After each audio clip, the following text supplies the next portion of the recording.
그 북한의 무인기가 서울까지 들어와서 막 휘젓고 다니는 통에 온통 막 그 전국이 그 소란했던 적이 있었고요. 네. 그리고 뭐 좀 있다가 또 무슨 그 하늘에서 UFO 논란이 일었어요. 네. 퇴근길에 뭐 네. 이상한 불빛 같은 게 막 비쳐가지고 그게 이제 바로 고체 연료 우주 발사체라는 건데 이름도 참 어렵습니다. 네. 하나는 북한발이고요. 또 하나는 다른 하나는 뭐 우리 한국발 뉴스인데 두 사건이 서로 무관한 것 같기도 하고 또 어떻게 보면 또 관계가 있는 것 같기도 하고 네. 네 그렇습니다. 그럼 먼저 가까운 것부터 먼저 한번 해볼까요? 네. 고체 연료 우주 발사체부터 한번 살펴볼까 합니다. 김 기자, 도대체 무슨 일이 있었던 겁니까? 네. 지난 12월 30일 오후 6시경 충남 태안 국방과학연구소 종합시험장 인근 해상에서 순수 우리 기술로 개발한 고체 추진 우주 발사체의 성능 검증을 위한 비행 시험이 있었습니다. 예, 지난해 3월 30일에 이어 두 번째 시험이었는데요. 이때 쏜 우주 발사체가 상공으로 솟구치면서 전국에서 미확인 비행 물체와 성광을 목격했다는 신고가 빗발쳤습니다. 그랬습니다. 저는 뭐 이것을 제 눈으로 직접 목격한 것은 아닌데 네.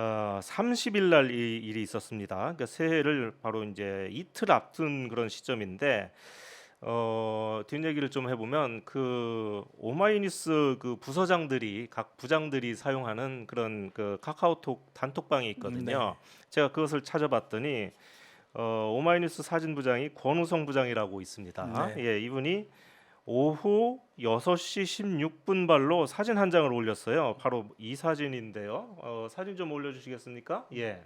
보이네요. 그러면서 이분이 방금 광화문 광장에서 촬영한 장면인데요. 드론 쇼인가 싶어가지고 대수롭지 않게 생각하고 있었는데 양평에서 전 미디어 오늘 사진 기자가 올린 걸 보니까 이게 뭔가 싶네요라고 하는 것입니다. 네. 아마 이 권우성 부장이 광화문 광장에 아마 이 새해 맞이 이 스케치를 하기 위해서 나간 것 같은데 네. 저 그 조금 전 사진 좀 첫 번째 사진 저기 그 맨 위에 그 문제의 불빛이 있고요. 그 다음에 이제 굉장히 높은 빌딩이 있지 않습니까? 저게 포 시즌스 네. 호텔이라고 굉장히 최근에 지은 최신식 호텔이 맞습니다. 최고급 호텔이죠. 네. 바로 그 위에서 저렇게 빛을 쏘고 있는데 저것은 누가 보더라도 이게 드론 아닌가 이런 생각을 하게 되고 그게 아니면 뭐 UFO인가 보다라고 이렇게 생각할 수밖에 없는 그런 장면입니다. 네, 네. 그랬는데 이 권우성 부장 얘기로는 전 그 미디어 오늘 사진 기자가 양평에서도 저 모습을 봤다고 하면서 SNS에다가 올렸다는 그런 뜻이에요. 네, 네. 그래서 그러니까 이거는 뭔가 좀 심상치 않다라는 그런 생각을 했었던 것 같고요. 당시에 저는 그 개인적으로 북한에서 무인기를 보낸 지가 뭐 얼마 되지 않았던 그런 때거든요. 이게 네. 나흘 후니까. 맞습니다. 그래서 순간적으로 저는 이제 북한의 이 고성능 무인기가 저렇게 떠가지고 서울에도 뜨고 양평에도 뜨고 와 이렇게 단체로 내려보낸 건가? 네. 이렇게 잠깐 긴장을 좀 했습니다. 네. 이게 좀 있다가 이제 이 국방부에서 발표가 나왔기 때문에 긴장이 좀 풀렸죠. 네, 그렇습니다. 그렇게 그런 생각도 무리가 아닌데요. 한 방송사는 전국에서 수백 개의 미확인 비행 물체가 동시에 발견됐다는 자막을 내보내기도 했습니다. 수백 개요. 그렇습니다. 뭐 하기는 이제 해외에서도 발견됐다고 하니까요. 그렇습니다. 예, 북한은 물론이고요. 바다 건너 일본과 중국에서도 관측됐다고 합니다. 예. 자, 그 당국의 이 발표를 보면, 정부의 발표를 보면 아무튼 우리 군이 하늘에다 대고 어떤 로켓 같은 것을 쏜 것 같아요. 네. 그런데 이 발사체가 이렇게 막 수백 군데에서 발견됐다고 해서 수백 개를 쏜 게 아이, 아니죠. 그럼요. 한 발을 네. 발사했습니다. 그런데 어떻게 한 발을 쐈는데 이렇게 아주 높은 데라면 모르겠는데 제가 이 육안으로 볼 때는 아니 저 사진에서 볼 때는 그렇게 높아 보이지도 않거든요. 그러니까 한 발을 쐈는데 어떻게 수백 군데에서 이렇게 다 볼 수가 있는 건지 저는 이게 좀 의아합니다. 예. 저게 굉장히 뭐 가까이 보이긴 하지만 상당히 높은 고도입니다. 네. 예, 일출이나 일몰 시간에 로켓을 쏘면 지상은 캄캄하지만 성층권 이상에서는 아직 햇빛이 비치고 있는데요. 그래서 햇빛이 로켓의 배기가스에 반사돼서 다양한 색상이 관측되는 이른바 황혼 현상이 나타났다는 것이 군 당국의 설명이었습니다. 황혼 현상이요? 그렇습니다.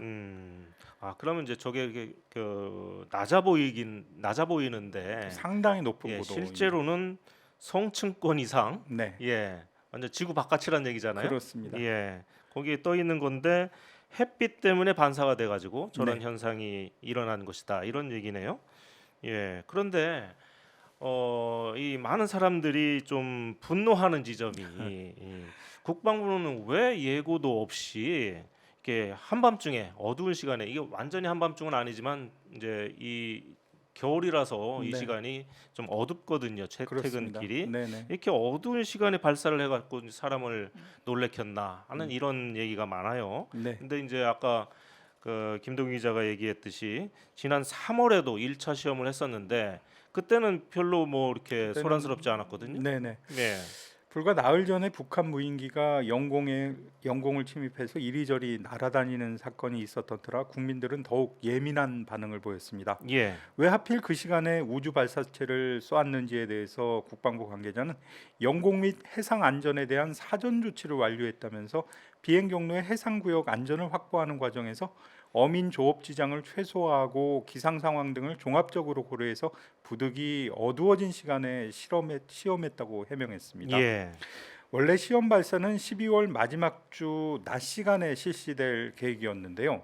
그런데 조업 중인 어민들을 통제하는 데 어려움을 겪을 것으로 예상돼서 시간을 오후로 옮겼는데 이 때문에 미처 예상치 못한 소동이 벌어졌던 겁니다. 시간을 오후로 옮겼는데 네, 저렇게 어두울 줄 몰랐다 그렇습니다. 이런 얘기인 것 같은데요. 네네.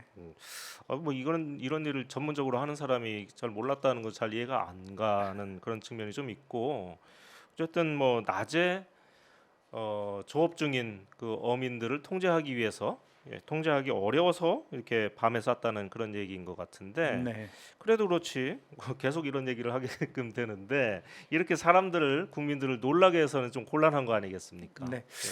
그런 지적 때문이요.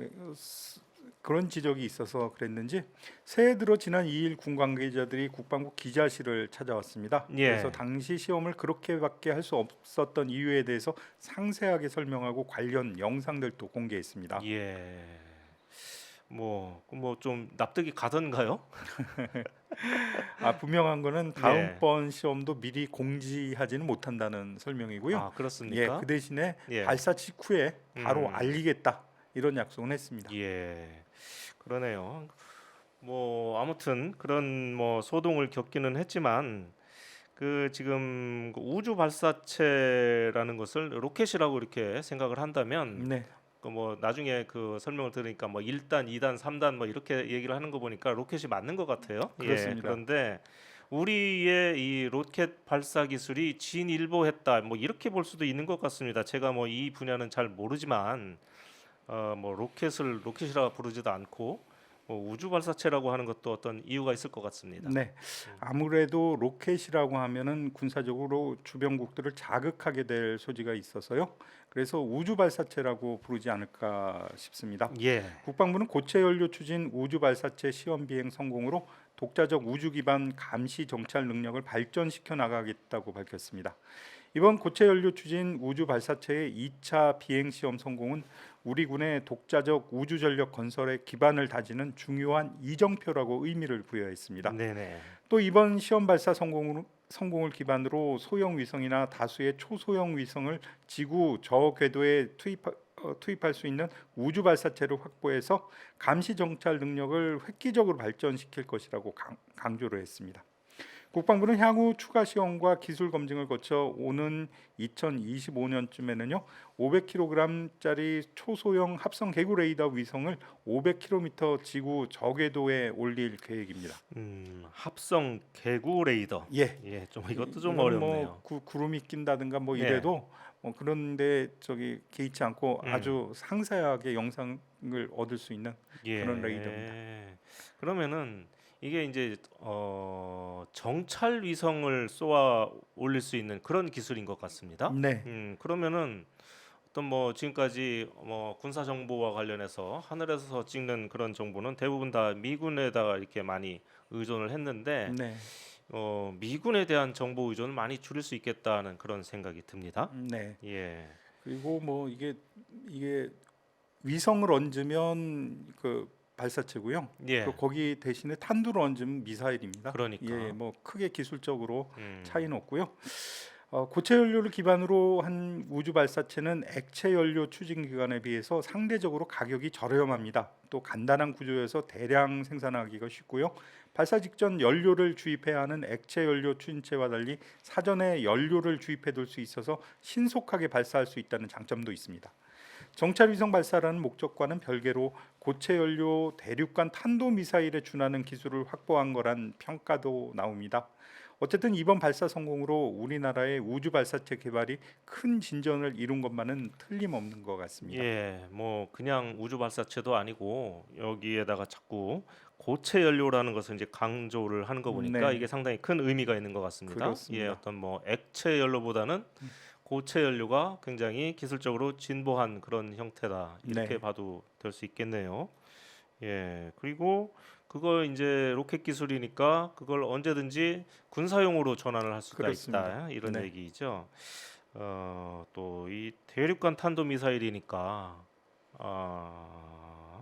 또 그 ICBM이라는 그런 뜻인데 우리 기술이 굉장히 대단한 것 같습니다. 네, 음, 그리고 뭐 우리가 또 짚어봐야 될 것은 이 고체 연료 발사가 이게 가능하게 된 것은 지난 2020년 문재인 정부 때 미국으로부터 어떤 그 미사일 지침 개정을 받아내 가지고 그렇습니다. 그래서 지금 이게 가능하게 됐다라고 하는데 이게 맞습니까? 그렇습니다. 예. 한미 미사일 지침이 개정되기 전에는 우주 발사체에 고체 연료를 사용할 수밖에 없었습니다. 그래서 우리나라는 그동안 액체 연료를 이용한 한국형 발사체를 개발해 왔던 건데요. 뭐 누리호나 뭐 이런 거 다 마찬가지입니다. 예. 2년 전 한미 정상회담에서 미사일 지침이 개정되면서 고체 연료를 사용한 우주 발사체 개발이 가능해졌던 겁니다.